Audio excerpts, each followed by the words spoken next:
Un, deux.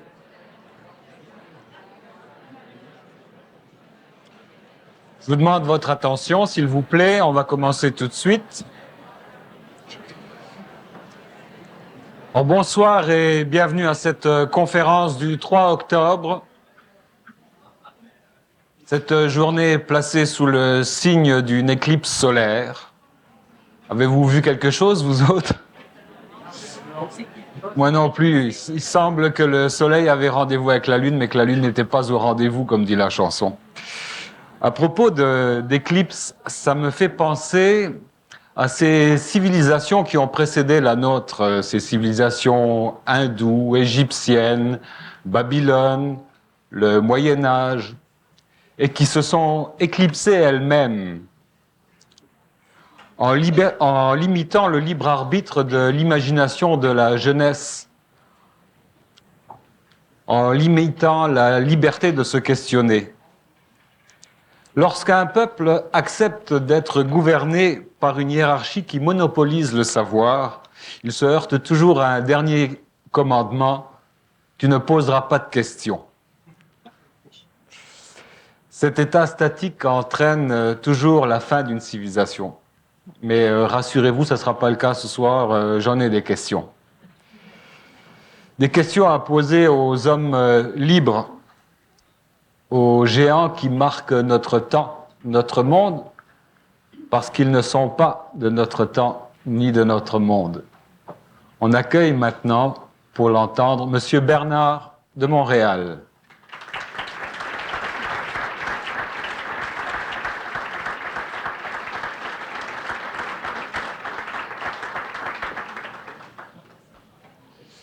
Qui débarque par l'OVNI de 8h30.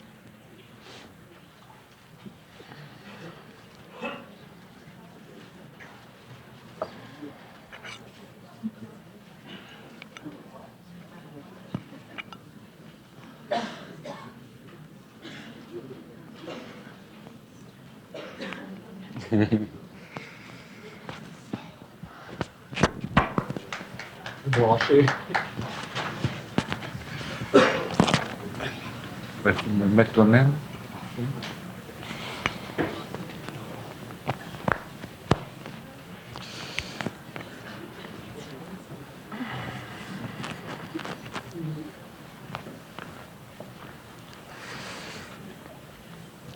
Alors c'est un sujet qui est vaste, qui est complexe, qui est assez difficile à introduire, puisque la médiumnité, ça comprend tous les états différents de médiumnité, en passant par la transe mécanique, la médiumnité à support, la prophétie aussi, ce qui court dans les mouvements traditionnels, pentecôtistes, charismatiques, avec le don des langues qu'on appelle la glossolalie, le pouvoir de la guérison, etc.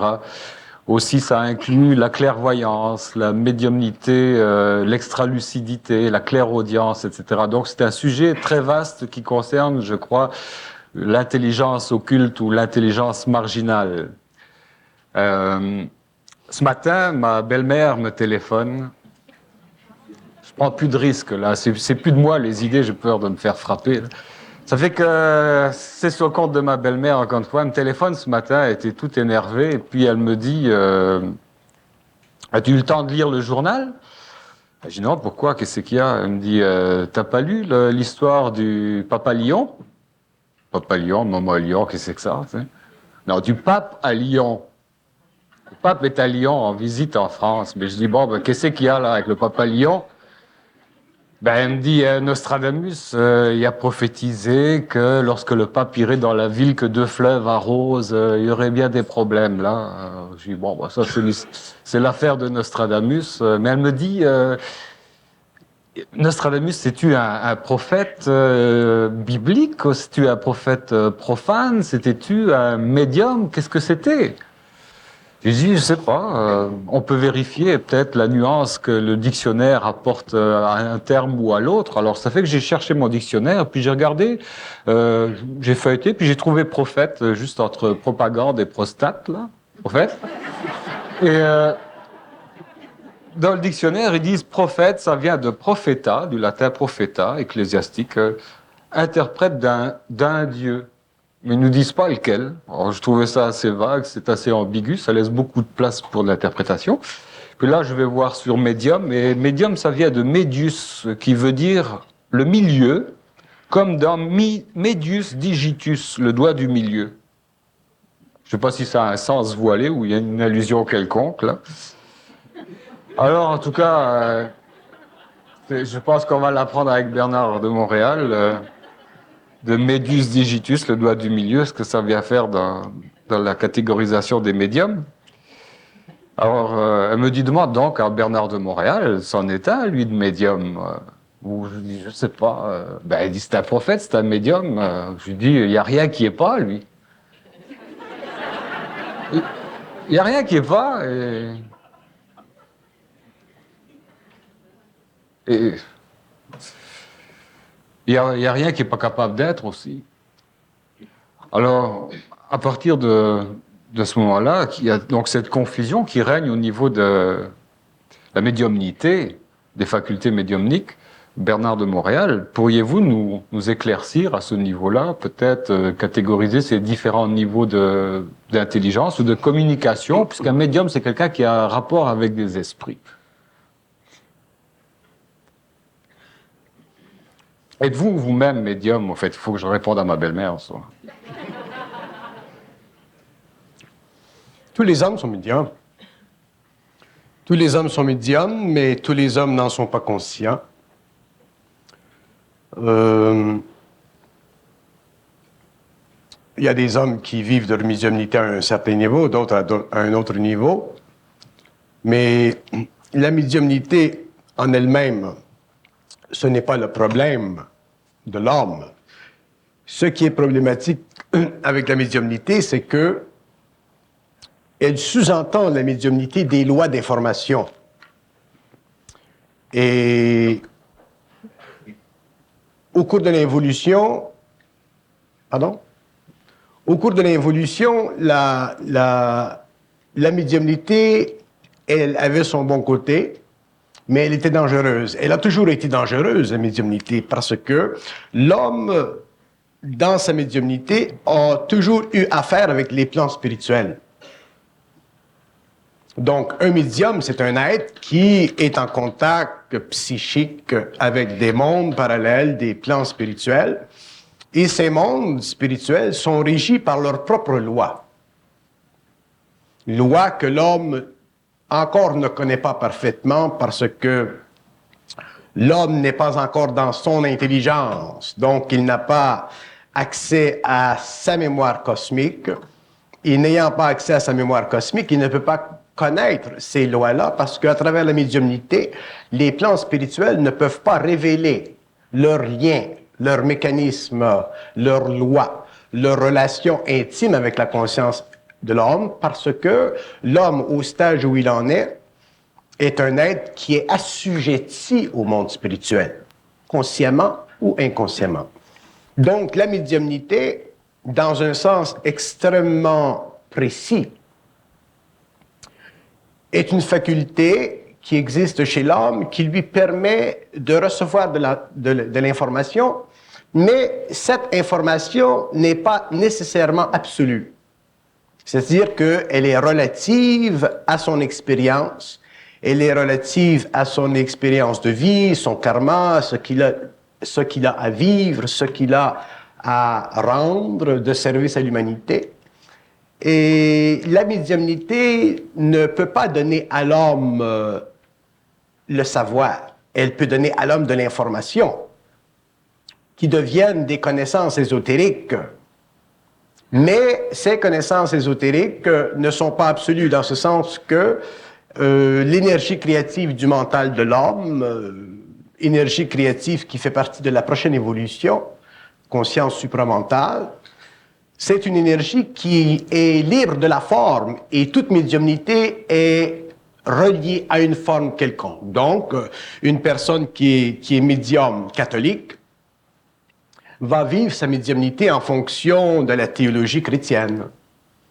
Une personne qui est médiumnique à l'intérieur d'une tribu, par exemple en Afrique, va vivre sa médiumnité à l'intérieur de la configuration psychologique ou psychique de sa tribu. Un hindou va vivre sa médiumnité en fonction de l'hindouisme. Donc, il n'y a pas d'universalité dans la médiumnité.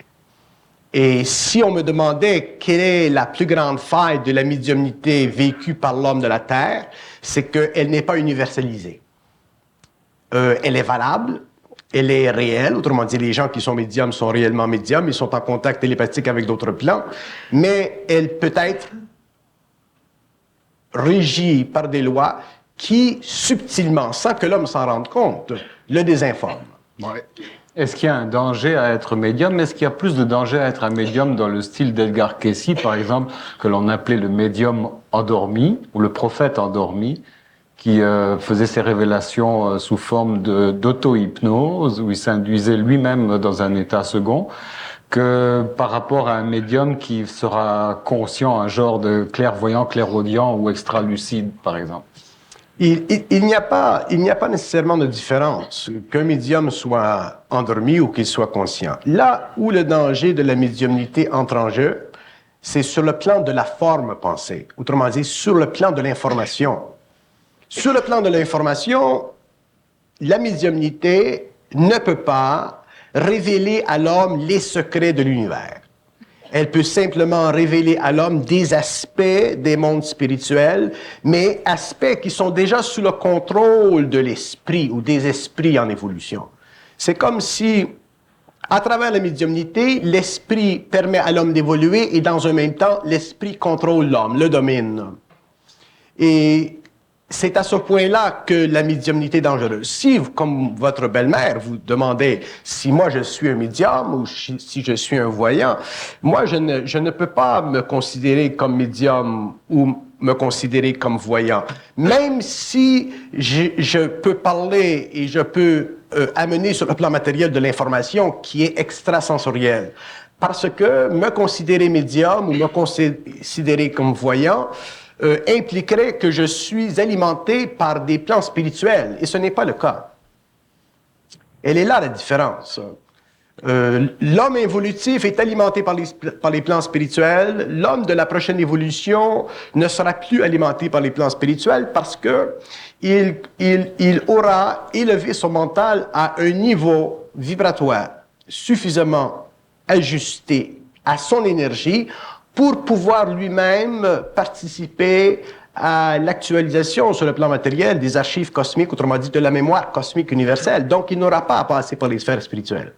Ça veut donc dire que l'intelligence médiumnique ou l'intelligence marginale, ce n'est pas le summum de l'intelligence. C'est un plafonnement ou un englobement de ce monde-là? Bon, l'intelligence médiumnique est une intelligence intuitive ou intuito-psychique, si vous voulez, qui fait partie de l'évolution.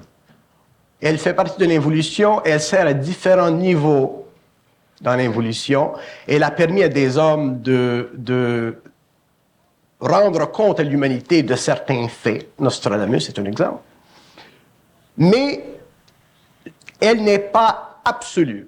Ce que j'appelle absolu, ce que je dénote d'absolu sur le plan de l'intelligence, pour que l'intelligence soit absolue, il faut qu'elle soit parfaite. Pour qu'elle soit parfaite, il faut que l'homme ne soit pas à aucun niveau dominé par les sphères spirituelles. S'il est dominé par les sphères spirituelles, à ce moment-là, sa médiumnité peut être très grande, mais elle servira l'humanité évolutive. Elle aura une fonction sur le plan de l'humanité évolutive, mais elle ne servira pas l'homme sur le plan de la science des mondes invisibles. Elle va donc respecter le statu quo? Elle va respecter le statu quo, elle va respecter les religions, elle va respecter les théologies, les cosmogenèses, elle va respecter les dimensions psychiques de l'évolution, mais elle ne permettra pas à l'homme, elle ne permettra pas que l'homme se libère du connu. Un homme, par exemple, qui est dans une conscience supramentale ou dans un état de fusion avancée, n'est aucunement intéressé au passé. Il peut le connaître, il peut en parler, mais il n'a aucun attache émotif avec le passé. Et ce que la médiumnité fait, c'est qu'elle crée dans l'homme un lien avec le passé, et ce lien avec le passé, il sert aux forces spirituelles pour permettre à l'homme de se lier occultement, souvent avec des aspects du passé qui étaient plus occultes que la période contemporaine. Prenez le cas de Casey, c'est un exemple. Casey a parlé sur les Atlantes. Oui. OK? Bon. En parlant des Atlantes, automatiquement, il fait vibrer dans le mental de l'homme sensible, il fait vibrer une pensée et une mémoire qui le rattache au passé. Et l'homme sensible, lui, à cause de la nature de l'ego, à cause de la nature du mécanisme de curiosité, va commencer à s'intéresser aux Atlantes. Et qu'est-ce qui se produit quand on commence à s'intéresser aux Atlantes? Il n'y a pas grand temps ensuite pour nous intéresser aux œuvres ésotériques qui sont dans le monde. Oui. La Et tradition. Voilà, il y a une transition. Et il y a une tradition primordiale. Il y a une tradition primordiale. Ouais. Donc, automatiquement, l'homme, c'est comme si les entités se servent de l'information reliée aux Atlantes pour amener l'homme dans une sorte de relation avec l'ésotérisme occidental et oriental, et automatiquement, il commence à l'englober. Parce que les esprits ne peuvent pas englober l'homme sur le plan matériel. L'homme, sur le plan matériel, il fonctionne en relation avec des principes de gestion matérielle, les affaires, le monde matériel. Mais pour que les esprits ou le monde des esprits puisse dominer l'homme sur le plan psychique, il faut que l'homme soit donné quelque chose d'intéressant. Nostradamus, c'est intéressant. Casey sur les Atlantes, c'est intéressant. Et à partir du moment où on commence à s'intéresser à ces choses, là, il s'ouvre en nous un canal. Il s'ouvre en nous un intérêt de finalement percer des aspects, des mystères de la conscience humaine, et il suffit de quelques années pour que l'homme commence à s'intéresser ésotériquement ou occultement à certaines choses. Et c'est là que les esprits récupèrent l'information qu'ils ont donnée. Bon, maintenant, il n'y a pas que de l'information qui est tournée vers le passé dans ces communications-là. S'il a commencé à parler des Atlantes dans un premier temps, dans un deuxième temps, il a parlé des événements futurs qui toucheraient la Terre, la Californie et de ces choses-là. Ouais. Nostradamus aussi. Oui, mais ça revient à la même chose. Parce Pourquoi? que l'homme s'intéresse au passé ou que l'homme s'intéresse à l'avenir, à partir de la médiumnité, ça sert toujours au monde spirituel. L'homme conscient n'a pas à vivre dans le passé, il peut le comprendre. Ou n'a pas à vivre dans l'avenir, il peut le comprendre. Mais il doit vivre dans le présent. Et s'il ne réussit pas à vivre dans le présent, automatiquement, il va être attiré vers le passé ou attiré vers l'avenir. Et si cette attraction est reliée à la diffusion d'informations provenant des plans psychiques, des mondes parallèles, à ce moment-là, qu'est-ce qui se produit chez lui? Il se produit une sorte de définition nouvelle de sa conscience, il s'ésotérise, il s'occultise, et la première chose que l'on sait, il commence à communiquer avec ses plans, et c'est là que ces plans vont le récupérer, c'est-à-dire qu'ils vont se servir de l'information du passé des Atlantes ou l'information future de la Californie pour le récupérer. Et ce que le monde de l'esprit veut, c'est toujours récupérer l'homme. Que ce soit sur les hauts plans de l'esprit ou que ce soit sur les plans inférieurs, ils veulent toujours récupérer l'homme parce qu'ils ont besoin de l'homme pour survivre.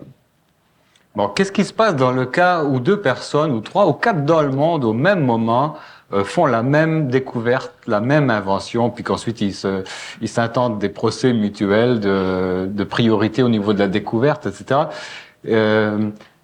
Prenons le cas encore d'un autre inventeur célèbre, Léonard de Vinci. Là, c'est un paradoxe, c'est assez amusant, son expérience, c'est qu'il a inventé le parachute il y a 3-4 siècles avant que l'avion n'existe. À quoi ça peut bien servir? C'est quoi ces affaires-là? Est-ce que les inventions sont origine du cerveau de l'homme étant le résultat de sa propre créativité, ou est-ce que ce sont aussi des contacts médiumniques? Ces inventions-là, est-ce qu'elles existent quelque part? Tout existe sur les autres plans. L'homme est un canal. L'homme, comme je disais tout à l'heure, c'est un être qui est médiumnique.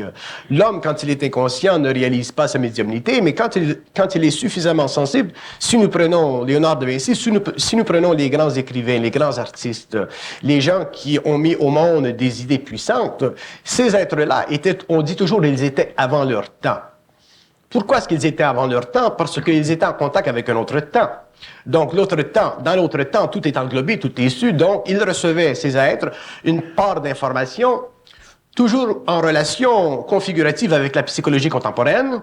Et à ce moment-là, ça permettait à ces êtres-là, ou ça permettait aux historiens ou aux hommes de réaliser qu'il existe quelque chose, il existe quelque chose au-dessus de la matérialité purement physico-chimique du cerveau humain.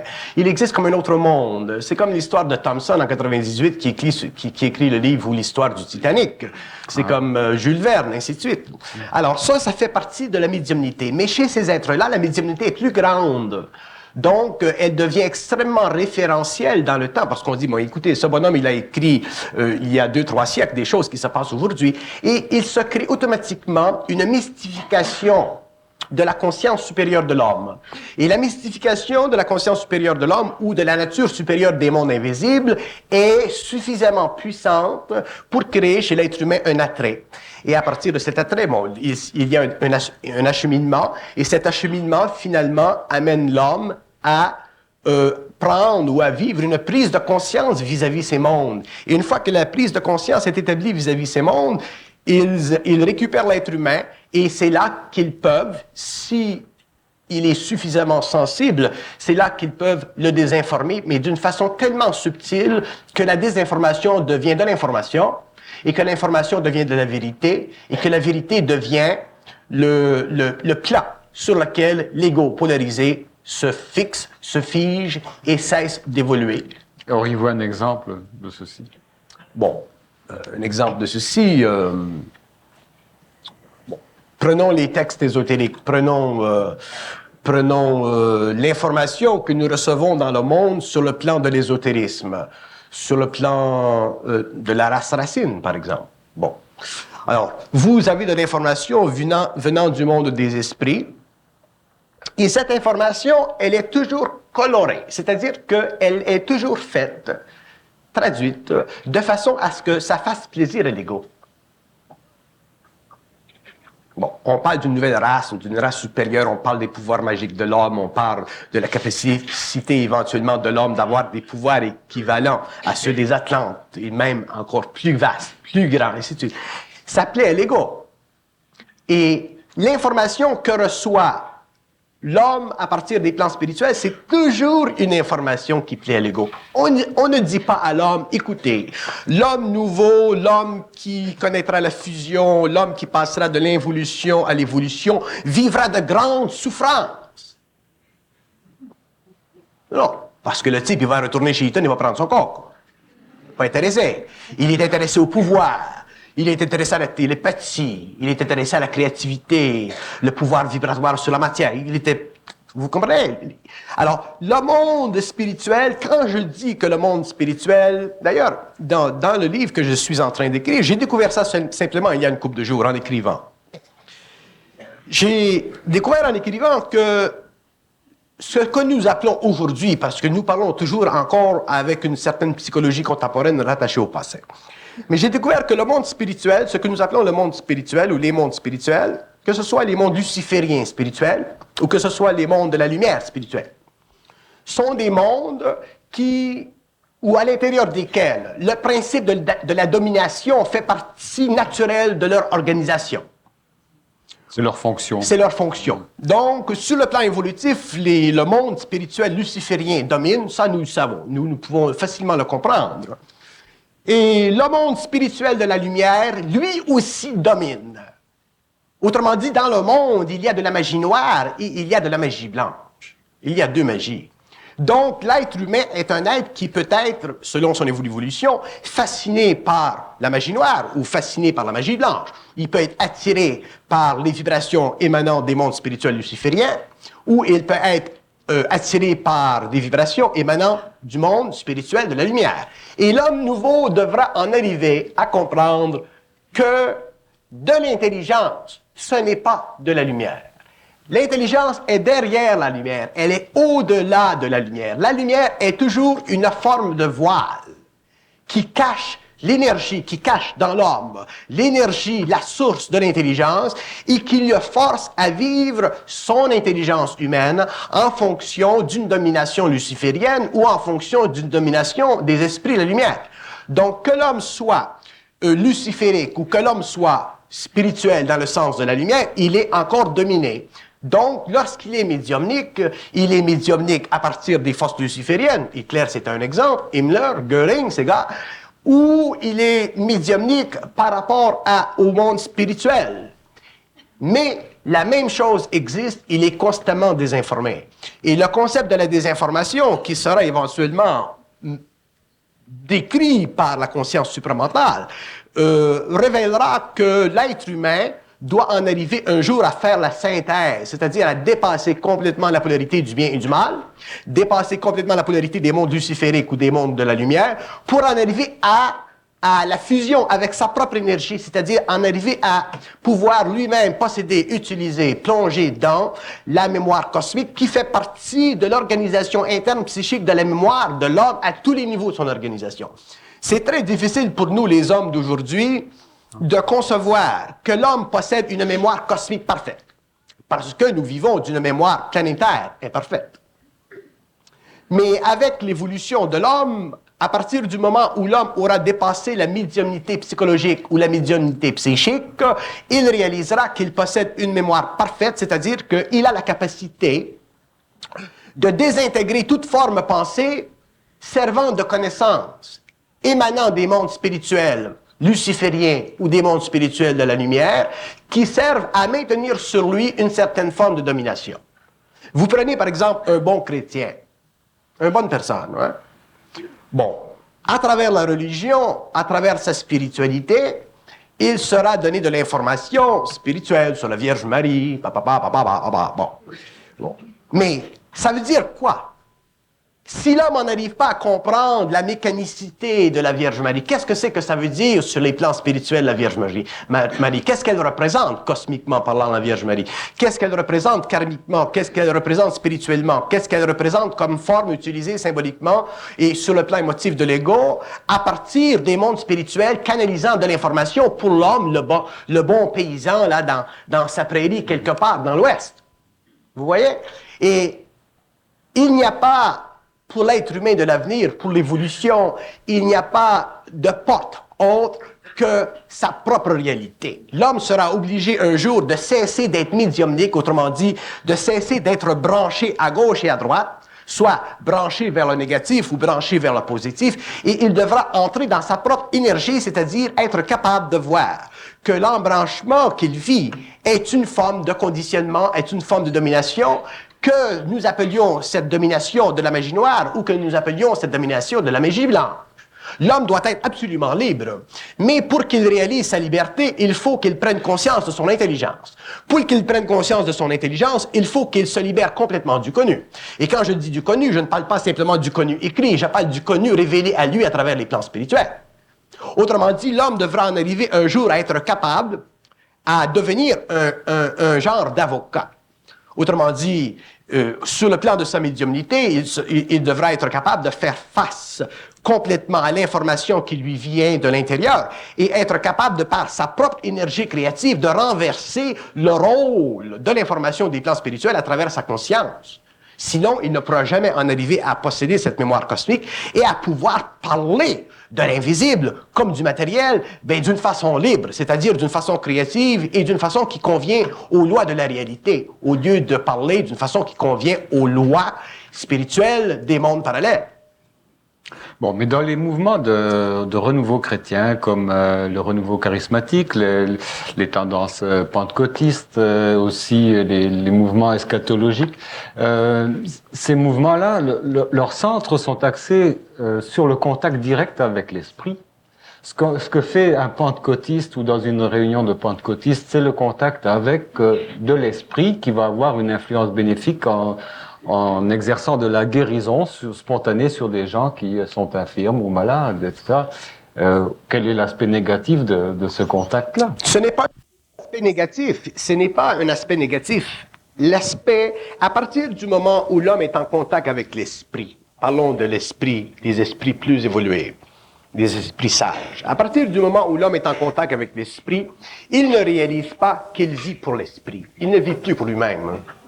Si vous regardez ces gens que vous nommez ou d'autres qui sont en contact médiumnique avec l'esprit et que vous regardez leur vie, ils vivent totalement à côté de leur vie. Ils vivent en contact avec l'esprit. Ils sont totalement englobés par une sorte d'euphorie spirituelle. Et cette euphorie spirituelle, elle sert l'évolution, elle sert l'élimination de la volonté, par exemple. Si s'il y a une force dans le cosmos qui peut enlever à l'homme sa volonté, c'est l'esprit. Pourquoi croyez-vous que l'homme qui est dans le matériel ne peut pas être touché par l'esprit d'une façon radicale? Parce que sa volonté est dirigée vers le plan matériel. Vous voulez dire le gars qui est dans le bureau chez ITT au deuxième étage? Voilà, il s'occupe de ces machines, de ces choses. Tandis qu'à partir du moment où l'homme commence à entrer en contact avec l'esprit, il ne possède pas la maturité suffisante pour comprendre les lois de l'esprit, donc il devient englobé par l'esprit, et sans s'en rendre compte, il commence à vivre une initiation qui peut être astrale, mais qui, d'une façon ou d'une autre, va l'amener quelque part au cours de son évolution à réaliser que assez, c'est assez. Il y a le monde de la matière, il y a le monde de l'esprit ou des esprits, et il y a la lumière. Mais la lumière qui n'est pas régie par les lois spirituelles, c'est-à-dire l'énergie pure, sans forme. L'énergie pure sans forme, elle est la substance même de tous les royaumes. Elle est l'énergie qui forme le royaume matériel du minéral. Elle forme la plantaire, elle forme le royaume animal, elle forme le royaume de l'homme, elle forme le royaume du surhomme. Donc l'homme doit en arriver éventuellement à pouvoir, une fois qu'il est psychiquement organisé, c'est-à-dire psychiquement développé, c'est-à-dire dans sa maturité totale, il doit être capable de voir à travers la forme utilisée dans la canalisation médiumnique qui sert au monde de l'esprit. Nous sommes des êtres naïfs, nous sommes des êtres spirituels, les hommes de la Terre, et nous avons cru pendant des millénaires au monde de l'esprit, parce que le monde de l'esprit était le seul monde en dehors de la matière qui nous donnait une extension dans une sorte d'immortalité spirituelle. Mais la réalité cosmique, la réalité de l'univers ne s'arrête pas là. Autrement dit, après le matériel et après la mort, il y a autre chose. Et après la mort et après le matériel, ce qu'il y a, c'est la réalité intégrale de l'homme. La réalité intégrale de l'homme lui permettant de connaître une conscience nouvelle qui fait partie de la prochaine évolution et qui est totalement libérée du conditionnement psychologique de son ego ou du conditionnement psychique de sa conscience face au monde spirituel. Sinon, l'homme continuera pendant des siècles à être dominé par des forces qui deviendront de plus en plus puissantes et lui, naturellement, sera ou deviendra un être assujetti à des formes de domination qui sont beaucoup plus grandes et beaucoup plus pesantes sur sa conscience que les formes de domination que nous connaissons dans notre société. Donc, à partir du moment où l'homme commence à se libérer d'un certain conditionnement social, il pénètre dans un conditionnement psychique qui est encore pire. Et l'homme nouveau se libérera de ça, brisera les chaînes involutives de son psychisme pour finalement en arriver à vivre de son énergie, c'est-à-dire de l'énergie de son intelligence, d'une façon qui est parfaitement équilibrée avec sa vie sur le plan matériel et parfaitement équilibrée avec les plans spirituels. Moi, je n'ai pas d'objection, d'ailleurs je le fais souvent en séminaire, je n'ai pas d'objection à entrer en communication à travers un médium et parler à travers un médium à des esprits. Mais quand je parle des esprits, ce n'est pas les esprits qui me dominent, ce ne sont pas les esprits qui me disent ou qui m'expliquent leur monde, c'est moi qui leur explique leur monde. Pourquoi je leur explique leur monde? Parce que je suis en dehors de leur monde. Je ne suis pas conditionné spirituellement et psychiquement par une forme de médiumnité. Si je dis à un esprit ou à une entité telle ou telle chose, parce que moi, en tant qu'homme fusionné sur le plan matériel, je suis libre, à ce moment-là, je peux aider cette entité à évoluer. Je peux aider cette entité à laisser tomber son contact vampirique avec un être humain, ainsi de suite, pour que cet être humain entre en contact avec sa propre énergie. Mais l'homme n'est pas suffisamment conscient de sa propre réalité pour pouvoir défier les mondes spirituels, parce que les mondes spirituels représentent pour lui un peu le sommet de la réalité, et ce n'est pas le sommet de la réalité. Le matériel n'est pas le sommet de la réalité, le spirituel n'est pas le sommet de la réalité. Ce sont deux mondes en juxtaposition, deux mondes qui se complètent, et au-delà de ces deux mondes, il y a le début de l'infinité réelle qu'on appelle le monde de l'éther, le monde où il y a de l'énergie en évolution, de l'énergie présente sur tous les plans possibles de son mouvement. Et c'est à partir de cette réalité-là, de cette dimension-là, que l'homme peut comprendre le monde de la matière parfaitement et comprendre le monde spirituel parfaitement. Mais pendant l'évolution, l'homme ne pouvait pas comprendre le monde spirituel parfaitement parce que le monde spirituel ne pouvait pas se révéler à lui. Et même aujourd'hui, le monde spirituel ne se révèle pas à l'homme. L'homme, Kardec l'a dit. Kardec, au 19e siècle, il a dit, il ne faut jamais demander la vérité à un esprit, il ne vous le dira jamais. Et non pas nécessairement parce que l'esprit ne veut pas le dire, mais très souvent parce que l'esprit lui-même ne le sait pas. L'esprit est aussi prisonnier du temps que nous, sur le plan matériel, nous sommes prisonniers de l'espace. Il y a effectivement, à cause de sa position psychogéographique dans l'univers, il y a des choses que l'esprit sait que l'homme ne sait pas, parce que l'homme n'est pas en contact avec sa propre réalité. Mais lorsque l'homme sera en contact avec sa propre réalité, il pourra avoir le plaisir de parler avec un esprit quelconque sur un plan quelconque et lui dire, écoute, là, il y a ça, mais il y a ça, mais il y a ça, mais l'homme pourra même savoir où il se situe sur les plans de l'esprit. Mais pour ceci, il faut que l'homme reconnaisse éventuellement la nature de sa réalité. Autrement dit, il faut que l'homme en arrive un jour à réaliser qu'il possède effectivement une mémoire cosmique. L'homme est un être cosmique, il n'est pas simplement un être planétaire ou un être spirituel. Être un être planétaire, c'est de la grande inconscience, c'est de la grosse inconscience. Croire que nous sommes simplement un être planétaire, ça c'est la grosse inconscience. Croire que nous sommes des êtres planétaires et dotés d'une nature spirituelle, c'est aussi une grosse inconscience. L'homme est plus que ça. L'homme, il est un être planétaire matériel. Il est un être qui a passé par les sphères spirituelles et engendré à travers ces sphères pour s'incarner sur le plan matériel, pour prendre l'expérience. Mais l'homme aussi est un être cosmique, c'est-à-dire qu'il est un être intégral, c'est-à-dire qu'il représente sur la Terre une totalité intégrale qui est parfaite. Mais pour que l'homme réalise ceci, il faut que sur le plan de son ego, il se libère du conditionnement psychologique établi dans son mental par les forces spirituelles à travers la philosophie, l'ésotérisme, l'occultisme, les religions, et qu'il prenne en main la nature de son énergie mentale supérieure qui, une fois véhiculée par la parole, devient son pouvoir créateur, donc le pouvoir qui engendre une forme d'information qui est régie par lui, au lieu d'une forme d'information qui est régie par les sphères spirituelles et que le gars, en tant que médium, gobe comme s'il était un oiseau. D'ailleurs, les médiums sont tous des oiseaux. Tu prends du pain, tu le mets dans la bouche de l'oiseau, il est content, il bouge, ensuite tu lui donnes ben, Et les médiums ont toujours été ainsi. Il y a des grands médiums qui ont vu à travers ces illusions-là. Je vais en citer un pour le public, c'est Rudolf Steiner. Rudolf Steiner, à travers sa médiumnité absolument extraordinaire, il a réalisé un jour qu'il y avait encore des voiles. Donc, il s'est retiré complètement de son œuvre intérieure, de son mouvement intérieur, pour en arriver finalement à pouvoir comprendre la mécanique subtile de la désinformation. C'est pour ça que Steiner représente pour moi, en tant qu'homme, un être réellement grand, probablement un des grands êtres du XXe siècle. Bon. Au-delà des effets provoqués par des contacts médiumniques tels que la guérison, le don des langues, le don de prophétie, etc., qui est souvent créé à partir de chaînes d'énergie. Qu'est-ce que vous parlez de don des langues? La glossolalie, la personne qui se met à parler dans différentes langues. Ben oui, mais ça c'est de la connerie. Si vous parlez en différentes langues et vous ne comprenez pas ce que vous dites, ça vous donne quoi? Ça c'est de l'orgueil spirituel, ça. C'est de la connerie, ça. Oui.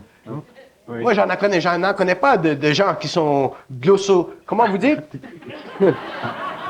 Glossolalogue. Moi, je parle français, je comprends ce que je dis, je parle anglais, vous comprenez? Oui. Moi aussi, je suis capable de parler en glossomanie. Mais si on comprend pas ce qu'on veut dire, ça donne quoi? C'est de la connerie, ça. C'est de l'espièglerie spirituelle. Bon. Et nous, les caves, nous tombons dans le jeu. Nous sommes tous des glossomanes. Bon. Terrible. Ok, autant pour eux, ils l'ont cherché, je suis d'accord. Maintenant, il y a les gens qui vivent des effets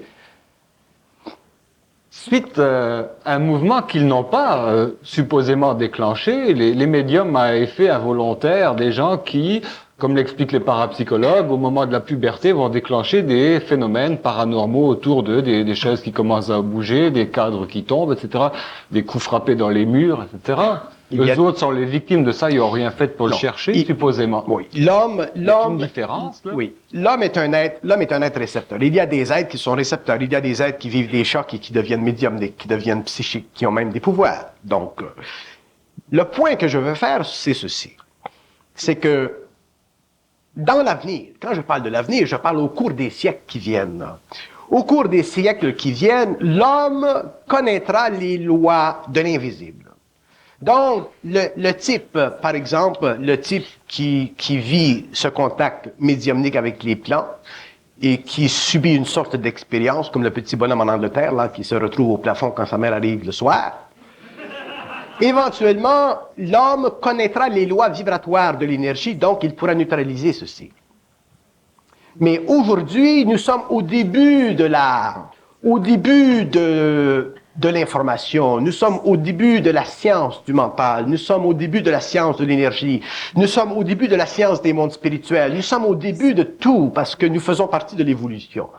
Donc, au fur et à mesure où l'homme va évoluer, il y aura des hommes qui entreront dans leur énergie, il y aura des hommes qui se spécialiseront dans certains domaines, d'autres hommes dans d'autres domaines, et viendra le temps, au cours des générations, où nous créerons un nouvel ésotérisme, où nous créerons un nouvel occultisme, mais un ésotérisme et un occultisme qui sera sous la gestion psychique de l'homme, qui sera sous la gouverne de l'homme. C'est l'homme qui dira, le monde spirituel, il fonctionne comme ceci en relation avec l'homme. C'est l'homme qui expliquera comment fonctionne le phénomène paranormal. Ce ne seront pas les esprits qui expliqueront à l'homme leur relation avec lui pour l'entretenir dans une sorte d'euphorie et faire de lui un genre de singe.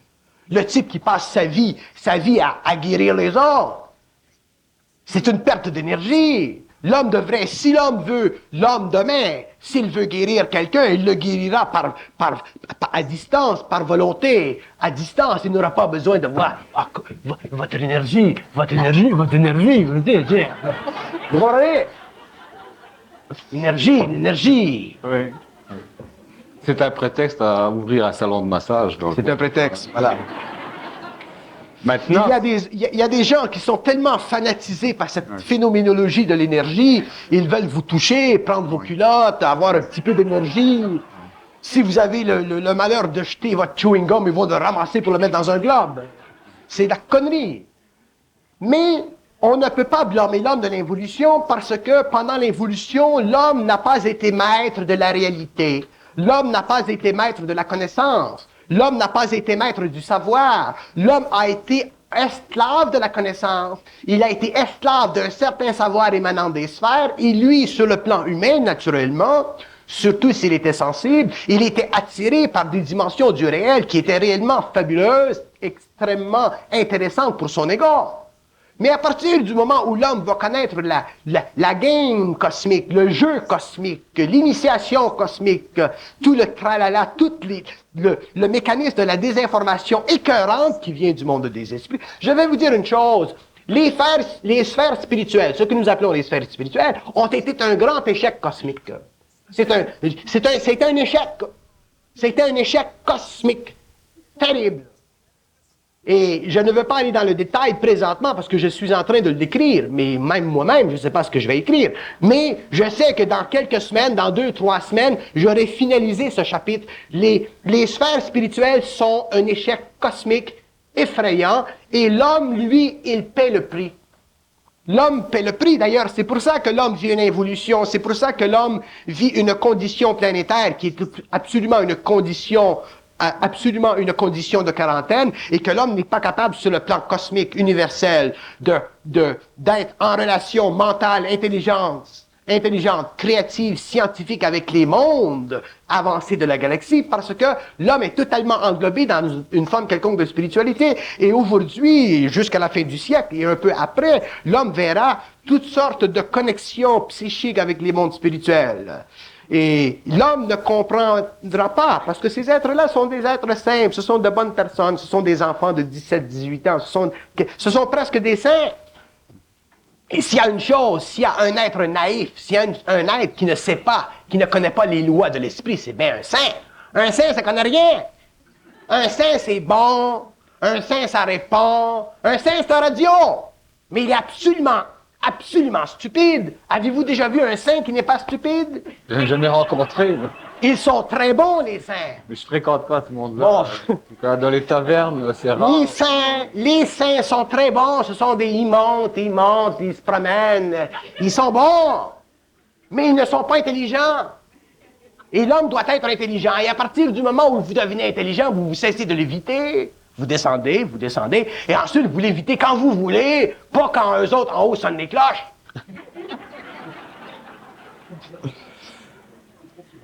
Bon, il reste à élucider un cas véritablement énigmatique avec le phénomène David Copperfield. Le gars qui a fait disparaître la Statue de la Liberté devant les caméras, devant les sonars, tout ça. Qu'est-ce que c'est que cette affaire-là? Est-il en contact avec des plans qui lui donnent des pouvoirs ou bien est-ce que c'est un charlatan génial qui a acheté le monde autour de lui? Je ne sais Je peux pas vous parler de Copperfield. Il est contemporain, je peux pas. Il y a certaines choses. Pouvez-vous nous parler du monde qui est en relation avec lui? Non, je peux pas vous parler de Copperfield. Je veux pas parler de Copperfield. Je dois respecter complètement son intimité. Alors, est-ce qu'on peut parler de son action ou de l'effet qu'il peut avoir dans le monde en faisant ce genre de démonstration-là? Oui. Son action sur le plan mondial est importante parce qu'elle prépare l'homme lentement à pouvoir, finalement, psychologiquement, prendre conscience d'une certaine phénoménologie qui dépasse la conscience psychologique de son ego. C'est une forme de préparation. Il prépare l'homme d'une façon très civile, très sociale, très physique, très matérielle, à comprendre et à pouvoir absorber des choses demain qui feront partie plus mondiale d'une nouvelle réalité. Et le fait qu'il soit un magicien avec tout un décor de scène, etc., ça permet à ce message de passer? C'est ça. D'ailleurs, sans parler de Copperfield, si je vais utiliser des si. Si Copperfield, moi d'ailleurs je le considère un des plus grands magiciens du siècle, et si Copperfield, admettons que Copperfield ait contact, ok, avec des plans occultes, il est régi par des lois qui sont très sévères et il ne peut pas parler de la nature de son activité, sinon il perd son pouvoir.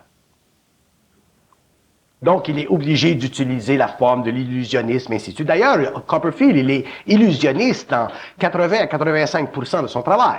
Le reste, il y a peut-être, probablement, des aspects qui sont occultes, mais moi, je ne peux pas parler de ça.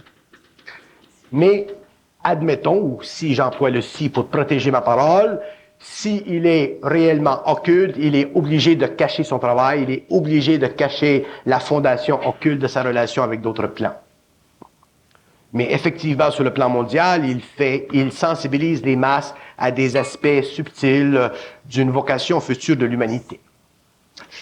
Il y a une nouvelle théorie qui vient de sortir récemment, puis qui réunit un cartel de scientifiques, de physiciens dans le monde, de parapsychologues, des gens comme Jacques Vallée et compagnie, qui ont émis une thèse qui pourrait être la suivante, que par le biais justement des gens à caractère médiumnique, etc., et plus particulièrement au niveau de la littérature et de l'information que l'on reçoit, on crée les événements qui nous sont infusés, que l'on capte dans le mental, et c'est comme si toute la civilisation était obligée de suivre une certaine direction sous le couvert de la littérature qu'elle a elle-même émise à travers les films, etc. Revenez avec votre question. Bon, moi, supposons que je suis un auteur de science-fiction. J'ai l'intention d'écrire un bouquin. Je me mets au travail, j'ai mon scénario dans la tête, je commence à écrire. Puis quand j'ai fini, je m'aperçois que c'est pas ce que je voulais écrire que j'ai écrit. Il y a autre chose qui est sorti. Aujourd'hui, on voit que les ovnis, eux autres, ils ont toujours été annoncés avant même leur apparition par les auteurs de science-fiction. Et que ces ovnis-là ont évolué et ont changé, puis qu'ils se sont toujours adaptés à notre technologie. Est-ce que ce ne serait pas les auteurs de science-fiction qui, recevant de cette information-là, récupérer à travers le psychisme collectif, un égrégore collectif qui va créer l'OVNI, qui n'existe pas en réalité, mais qui a produit du psychisme de l'âme collective humaine. Oui. Ça, c'est une interprétation scientifique. Les scientifiques, je vais vous expliquer à ma façon ce qu'un scientifique est. Un scientifique, c'est un homme, je parle des scientifiques qui s'occupent de regarder dans ce domaine. Un scientifique, c'est un homme qui ne veut pas tremper le doigt dans quelque chose qui va le couper. Donc, un scientifique, quand il va donner une expertise ou qu'il va interpréter, disons, comme un phénomène ovni, il va toujours revenir, il va toujours essayer d'expliquer le phénomène en fonction des aspects ou des paramètres les plus logiques, les plus scientifiques qui existent sur notre planète, ou en fonction de notre culture. Parce qu'un scientifique, c'est quelqu'un de très intelligent, mais qui est totalement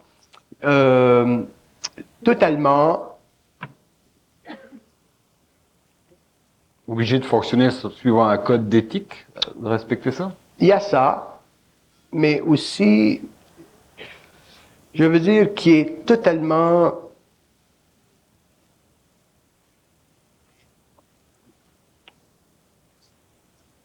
il y a un mot superbe pour ça. J'attends qu'il vienne.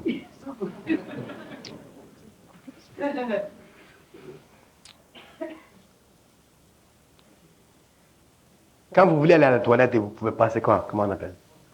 Constipé. Un scientifique, c'est un homme qui est constipé.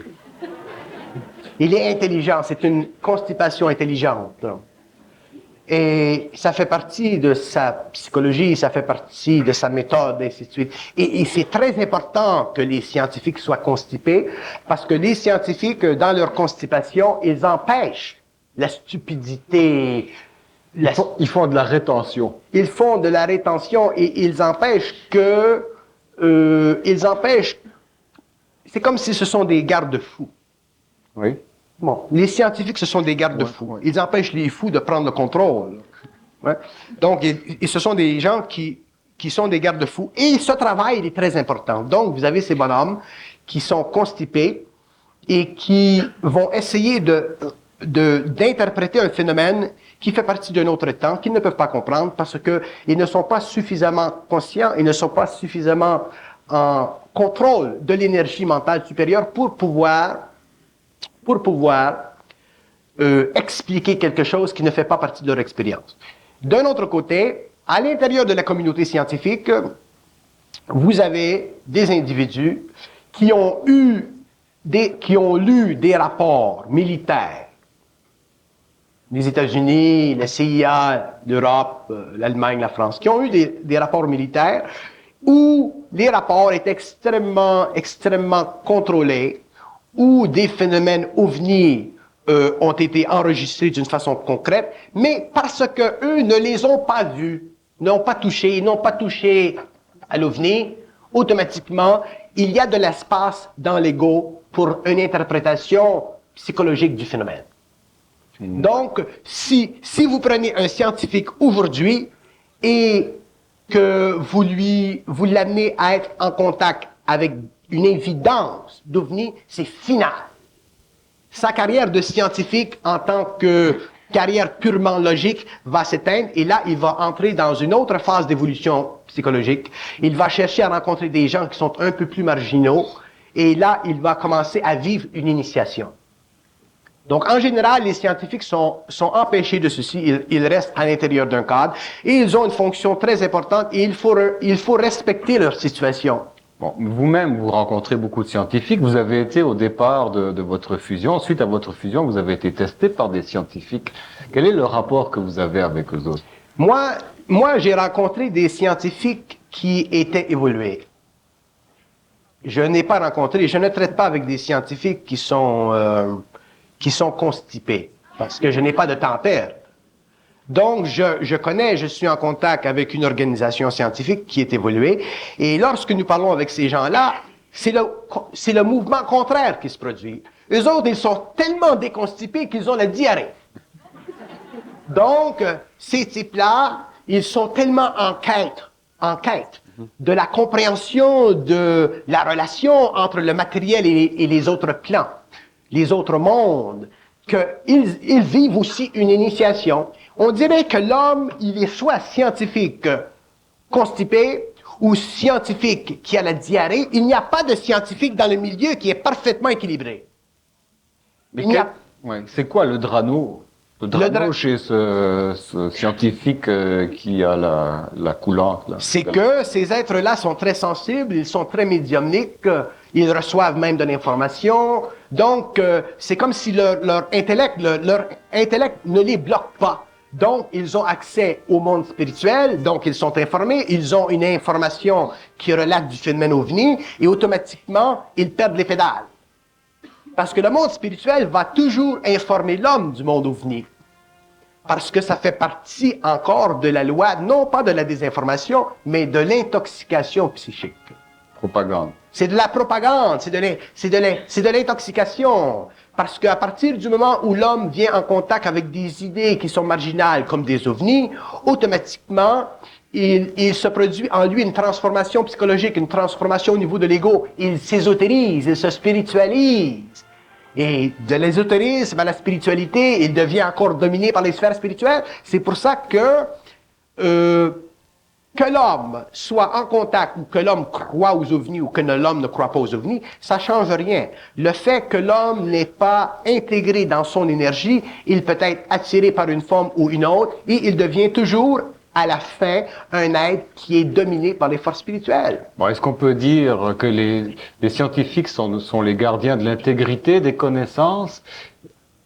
Les scientifiques sont les gardiens de l'intégrité de la mentalité humaine telle qu'elle est développée aujourd'hui, et ce sont ces êtres-là qui permettent une progression scientifique normale, lente, mais normale sur la Terre. Et si, avec le temps, avec l'évolution, avec les événements futurs, alors que ces événements-là vont se placer dans la conscience de l'humanité, les scientifiques seront prêts à absorber ces nouvelles connaissances dans le temps, mais dans la mesure où il y aura explication à partir de l'homme de ces phénomènes-là et non à partir des mondes spirituels. Est-ce qu'il n'y a pas au niveau des scientifiques, de la hiérarchie scientifique, une monopolisation des connaissances aujourd'hui, puis une distance qui a été créée par ce sommet hiérarchique avec le peuple? Et est-ce que cette distance-là n'est pas dangereuse si on laisse ce monopole-là à quelques hommes sur la planète? Est-ce qu'on n'a pas cette distance à récupérer? Le monopole de l'information, disons par exemple, le monopole de l'information... Est-ce que l'intelligence doit être démocratisée? Non. Et d'ailleurs, l'intelligence ne peut pas être démocratisée. La démocratie, c'est une illusion. C'est une illusion importante qui fait partie de la planification psychologique de l'évolution du moins évolutif. Mais sur le plan de la hiérarchisation de l'énergie, l'intelligence n'est pas démocratisée, elle est universelle. Au-delà de la démocratie, quand l'homme dépassera la démocratie de l'intelligence, l'homme entrera dans l'universalité de l'intelligence. Dans l'universalité de l'intelligence, tous les hommes se respectent, tous les hommes sont en parfait équilibre les uns vis-à-vis les autres, mais sur le plan de la démocratie de l'intelligence, il est absolument impossible pour l'homme de connaître l'universalité de l'intelligence, parce que une intelligence universelle ne peut pas subir la déformation psychologique que donnerait ou que créerait une intelligence démocratisée. C'est une illusion, la démocratie, mais une illusion importante et qui fait partie de l'évolution de la conscience psychologique des peuples. Mais à partir du moment où l'homme va entrer dans l'évolution de la conscience psychique, c'est là que l'homme connaîtra l'intelligence universelle. Et là, il n'y aura plus de problème entre les hommes. Mais ces hommes seront parfaitement développés sur le plan individuel. Ils ne fonctionneront jamais au niveau de la masse. Tandis que la démocratisation de l'intelligence, ça fait partie de la nivellation des institutions humaines pour la conservation des archives de la connaissance historique. Mais il y a toujours un danger que la masse vive la prérogative du pouvoir d'une certaine autocratie, et c'est ça que nous connaissons sur le plan des ovnis, par exemple, où toute l'information est gardée par des chefs d'État, ou gardée même pas par des chefs d'État, parce que les chefs d'État sortent après 4 ans, mais gardée par des militaires qui ont une carrière à vie. Merci beaucoup, Bernard.